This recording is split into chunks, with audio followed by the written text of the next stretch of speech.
माही है तो मुमकिन है।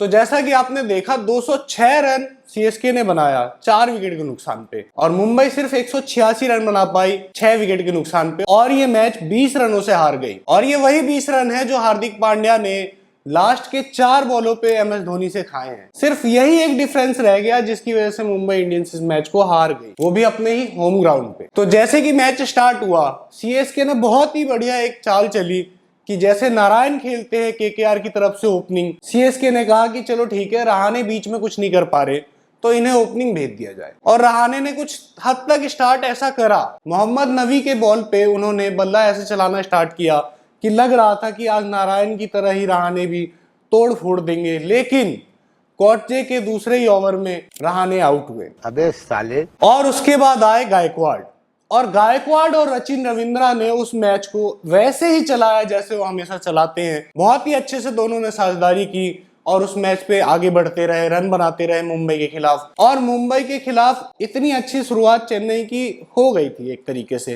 क्योंकि बुमराह को क्या है, पावर प्ले में इतने ओवर मिले नहीं। कॉटजे और मोहम्मद नबी से ही मुंबई ने शुरुआत करी। इस वजह से चेन्नई को थोड़ा सा आसान हो गया उनके लिए खेलना, चेन्नई के बल्लेबाजों को, और वो आसानी से अपना स्टार्ट ले गए। और फिर पावर प्ले खत्म हुआ जो कि सीएसके के लिए काफी अच्छा खासा था, और उसके बाद श्रेयस गोपाल बॉलिंग कराने आए, और श्रेयस गोपाल ने सचिन रविंद्रा को चलता किया। लेकिन यही नहीं करना था उन्हें, मगर क्यों? क्योंकि सबको पता है जैसे ही सीएसके का दूसरा विकेट गिरता है, उनका इंपैक्ट प्लेयर यानी कि शिवम दुबे मैदान पे आते हैं, और वो जो तुड़ाई करते हैं उससे कोई भी टीम बच नहीं पाती है। अरे बड़े खतरनाक लोग हैं। मुझे लगता है शिवम दुबे एक one of the finest allrounder बन जाएंगे। ऑलराउंडर तो खैर रहने दो, बैट्समैन इतने अच्छे बन जाएंगे कि इंडिया को उसे वर्ल्ड कप में लेके आगे बढ़ना पड़ेगा। क्योंकि शिवम दुबे के हाथ में जब भी बल्ला होता है, सामने कोई सी भी टीम होती है, वो सिर्फ आते हैं और तुड़ाई करना स्टार्ट कर देते हैं। और ऐसा ही कल के मैच में उन्होंने किया, बहुत मारा।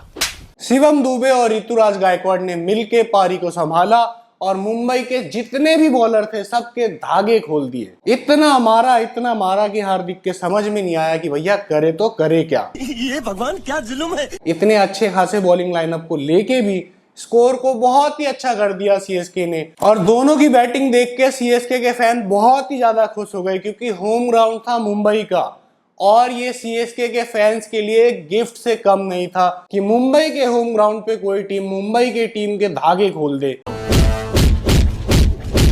और करीबन 15 ओवर 2 बॉल तक 150 से ऊपर रन बन चुके थे। इसके बाद आया ऋतुराज गायकवाड़ की विकेट, और ऋतुराज गायकवाड़ के आउट होने के बाद आए डैरेल मिचेल। डैरेल मिचेल के आने के बाद सीएसके का जो स्कोर था वो थोड़ा सा धीमा पड़ा, क्योंकि वो काफी स्लो खेल रहे थे। उन्हें काफी तेज खेलना था वहां पे, जैसे कि शिवम दुबे खेल लेते, ऋतुराज गायकवाड़ खेल लेते, लेकिन उनका स्ट्राइक रेट थोड़ा सा स्लो रह गया।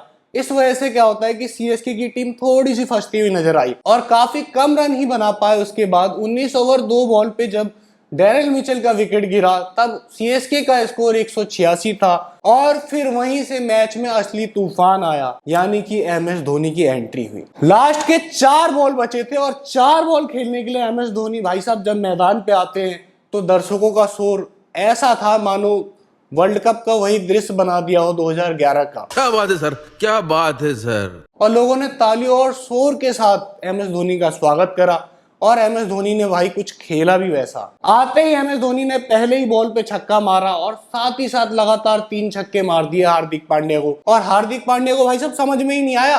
हार्दिक पांड्या कह रहा, अरे आप तो गुरु हो, अपने चेले का ये हाल करोगे? सॉरी पप्पा जी, सॉरी, अब किससे कभी नहीं होएगा। तो एमएस धोनी ने कहा, भैया तुम तो अभी बहुत छोटे वाले चेले हो, अभी तुम्हें बहुत सीखना है, आओ आज तुम्हें ऑलराउंडर ही बना देते हैं। फिर उसके बाद वही हुआ, लास्ट के 4 बॉल में एमएस धोनी ने 20 रन बनाए, जो कि बहुत ही बढ़िया था, और दर्शक भाई साहब खुश हो गए। इतनी खुशी। और अगर मैं बात करूं एमएस धोनी के स्ट्राइक रेट की, तो वो थी 500 की। 4 बॉल 20 रन, भाई साहब क्या खेला है एमएस धोनी। मुझे आज भी वही लगता है जो वो स्टार्टिंग से खेलते आ रहे हैं ना, वो वही खिलाड़ी है भाई साहब, वो कभी बूढ़ा हो ही नहीं सकता है। बेशक उन्होंने 2019 में संन्यास ले लिया इंटरनेशनल क्रिकेट से, लेकिन आज 2024 यानी कि 5 साल बाद भी अगर आप उन्हें खेलते हुए देखोगे, वो उसी दम के साथ खेलते हैं, उसी जुनून के साथ खेलते हैं और भाई साहब उनके फैंस पागल है उनकी इसी चीज के ऊपर। और भाई सीएसके ने बना दिए 206 रन 4 विकेट के नुकसान पे। ये स्कोर हालांकि मैं अगर कहूं तो मुंबई जैसे बैटिंग लाइनअप के सामने कुछ खास नहीं था, लेकिन भाई साहब यही तो बात है एमएस धोनी की। बेशक कप्तानी ऋतुराज गायकवाड़ को दे दिया हो, लेकिन कमाल तो पीछे से एमएस धोनी ने ही संभाल रखा है और धोनी ने वो चीज दिखाया भी। एमआई की शुरुआत वैसे ही शानदार हुई। ईशान किशन और रोहित शर्मा ने आते ही सीएसके के बॉलर्स के धागे खोल दिए और स्टार्टिंग से ही मैच को ऐसे पकड़ के रखा कि भैया हम मुंबई वाले हैं और ये हमारा घर है, यहाँ तो हम ही जीतेंगे। अच्छा भाई फिर उसके बाद चला एमएस धोनी का मास्टरमाइंड और एमएस धोनी ने पथी राणा को 8वें ओवर में अटैक पे लाया और पथी राणा ने भाई साहब आते ही ईशान किशन का विकेट दिला दिया। जैसे ही ईशान किशन आउट होते हैं मुंबई का सबसे तोड़ू फोड़ू प्लेयर ग्राउंड में आता है, यानी कि स्काई। भाई साहब स्काई तो ऐसा खेलता है कि किसी भी टीम को 15 से 30 बॉल में खत्म करके चला जाता है।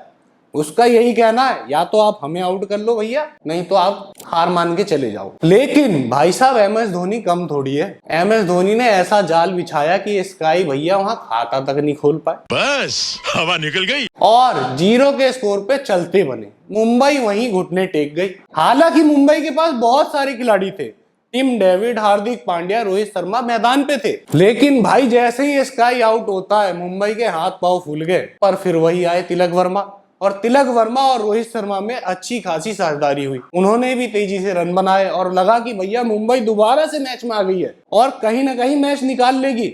लेकिन फिर से एमएस धोनी ने भैया तिलक वर्मा को फंसा लिया और जैसे ही तिलक वर्मा आउट होते हैं उसके बाद तो मुंबई का ऐसा हाल हुआ कि क्या ही बताए।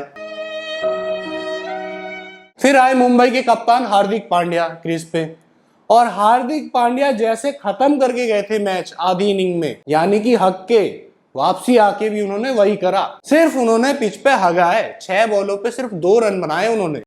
गजब टूबीबाज आदमी। और भैया 6 बॉलों में 2 रन उस टाइम बनाया है जब उन्हें कम से कम तो नहीं 150 से 200 की स्ट्राइक रेट पे खेलना था, तब वो ये काम करके गए और अपनी टीम को और ज्यादा फंसा दिया उन्होंने, सिर्फ 2 रन बना के और आउट हो गए। शाबाश। फिर टिम डेविड आए और टिम डेविड के पास बल्ला चलाने के अलावा कोई रास्ता नहीं बचा था क्योंकि रन रेट बहुत हाई हो चुका था और टिम डेविड पड़े मुस्तफिजुर रहमान के पीछे। लगातार उन्होंने 2 छक्के मारे जबकि लगा कि मुंबई भाई यहां से भी मैच निकाल लेगी क्योंकि उसके पीछे भी सेफर्ड बल्लेबाजी करने आ रहे थे और बैट्समैन की तो मुंबई के पास कोई कमी नहीं है। लेकिन मुस्तफिजुर रहमान ने टिम डेविड को अपनी जाल में फंसाया और उन्हें चलता किया और उसके बाद जैसे ही सेफर्ड मैदान में आए, सेफर्ड को पथी राणा ने ऐसा बोल्ड करा कि भैया मुंबई की जनता का मुंह बंद हो गया। दूसरी तरफ रोहित शर्मा खड़े रहे और रोहित शर्मा एक तरफा खेलते रहे। रोहित शर्मा ने काफी शानदार बल्लेबाजी करी और 105 रन बना दिया। क्या बात है। 105 रन, 5 छक्के, 11 चौके, बहुत ही बढ़िया खेला। लेकिन सामने से किसी ने साथ नहीं दिया और इस वजह से मुंबई अपने ही ग्राउंड में हार गई, वो भी चेन्नई के सामने। और भाई ये तो होना ही था क्योंकि एमएस धोनी ने जहां दिमाग लगाया वहीं खेल खत्म है किसी भी टीम का। और 206 रन तो एमएस धोनी बड़े प्यार से 10 में से 10 बार डिफेंड कर ले। बात तो सही है। और भैया फैंस की जो उम्मीदें थी, यानी कि रोहित शर्मा परफॉर्म करे, एमएस धोनी भी परफॉर्म करे और हार्दिक पांड्या ना परफॉर्म करके हार जाए, जो कि मुंबई के फैंस भी आजकल चाहते हैं कि भैया रोहित शर्मा का खाता खुल जाए और बढ़िया खेले रोहित शर्मा, ये देखने को मिल जाए। सीएसके से धोनी की बैटिंग मिल जाए और हार्दिक पांड्या फेल होता दिख जाए। एकदम कल का मैच वैसा का वैसा ही हुआ। अगर आप स्क्रिप्ट बैठ के लिखोगे ना तो कुछ ऐसा ही लिख सकते हो, एकदम वैसा मैच हुआ है।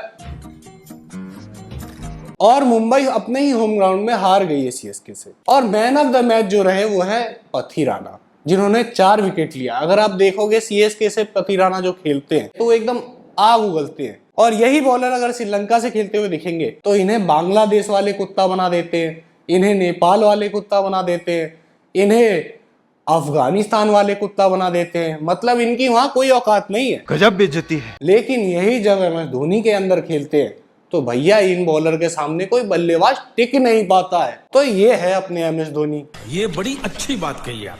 और इसी के साथ जब चेन्नई ने मैच जीत लिया और उनके कप्तान से पूछा कि भैया ऋतुराज गायकवाड़ आप जब जीते हो तो इसका श्रेय किसे देना चाहोगे, तो उन्होंने हंसते हुए कहा कि जो हमारे टीम के सबसे यंग खिलाड़ी हैं, जिन्होंने लास्ट 4 बॉल पे 20 रन मारे हैं, ये सारा श्रेय मैं उन्हें ही दे देता हूँ, क्योंकि भैया कप्तानी भी तो कहीं ना कहीं वही कर रहे थे। ऋतुराज गायकवाड़ तो बाउंड्री पे खड़े थे, और भैया MS धोनी के सामने सारे कप्तान फेल हो जाते हैं, ये तो मैं भी मानता हूँ। क्या बात है सर, क्या बात है सर। और भाई आज का मैच जो है वो है शाम का RCB वर्सेस सनराइजर्स हैदराबाद। और देखो कहीं से RCB की उम्मीद निकल रहा है, क्या पता किसी बॉलर में किसी पुराने बॉलर की आत्मा आ जाए, डेल स्टेन की ही आत्मा आ जाए और वो बढ़िया डाल दे।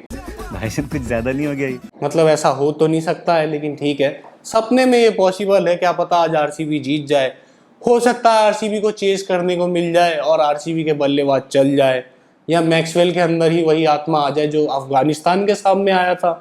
कुछ तो करे, एक मैच तो जीते RCB, क्योंकि आज तक सिर्फ एक ही मैच जीते इस सीजन और हमसे देखा नहीं जा रहा भाई RCB का दुख, क्योंकि हम तो RCB के फैन हैं। तो अगर आप भी RCB के फैंस हो तो भैया चैनल को सब्सक्राइब कर लेना। अगले दिन फिर मिलेंगे अगली वीडियो के साथ, और कमेंट में अपना फेवरेट टीम लिख देना भैया, और फेवरेट प्लेयर भी। वैसे मेरी टीम तो RCB है और फेवरेट प्लेयर विराट। तो इसी के साथ मिलते हैं अगली वीडियो में, तब तक के लिए बाय बाय।